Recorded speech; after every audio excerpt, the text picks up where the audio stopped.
Все случаи насилия или чрезмерного применения силы с обеих сторон будут тщательно расследованы, а виновные будут наказаны.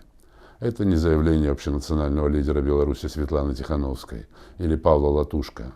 Это цитата из письма постоянной миссии режима Лукашенко в Женеве, которая претендует на то, чтобы представлять Республику Беларусь. Обещание было дано в конце августа 2020 года, когда было подано около 900 жалоб на жестокие действия военизированных формирований. Однако, как отмечалось в письме, в ходе расследований пока не была найдена информация о наличии достаточных оснований для возбуждения уголовных дел против правоохранителей. В докладе Верховного комиссара ООН по правам человека говорится, что к концу ноября 2020 года уже было подано 4644 жалобы на применение насилия со стороны сотрудников правоохранительных органов. К тому времени, за время мирных акций протеста, было убито не менее 9 человек. Более 30 тысяч человек задержано, в том числе 500 журналистов. Больше 1800 задержанных сообщили о жестоких пытках. Но Следственный комитет Беларуси по-прежнему не возбудил ни одного уголовного дела. Вряд ли можно найти сферу прав человека, которая оказалась не затронутой репрессиями режима Лукашенко.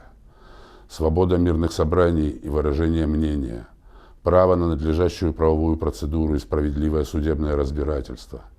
Белорусов незаконно задерживали и арестовывали, похищали на улицах и из квартир, жестоко с ними обращались и пытали.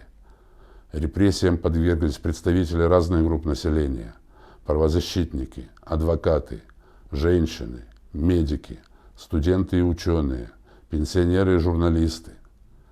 В упомянутом докладе Мишель Бачелет на 46-й сессии Совета по правам человека сделан вывод о том, что массовые и системные репрессии создали атмосферу безнаказанности представителей силовых структур, которая привела к кризису в области прав человека, беспрецедентному по своему масштабу для Беларуси.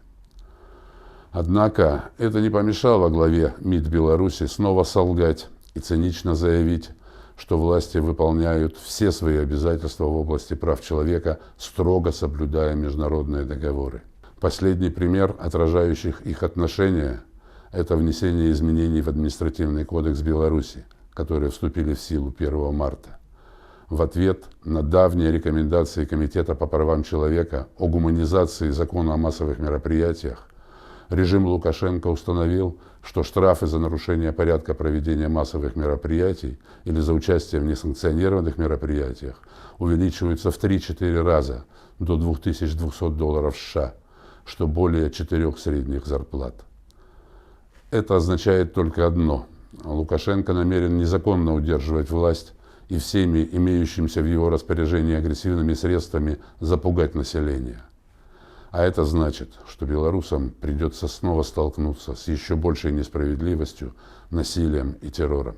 Поэтому мы считаем, что ситуация в Беларуси требует особого и пристального внимания со стороны международного сообщества в целом и правозащитных механизмов ООН в частности. Мы призываем нынешних членов Совета по правам человека поддержать проект резолюции, озаглавленный «Положение в области прав человека в Беларуси в преддверии президентских выборов 2020 года и после них».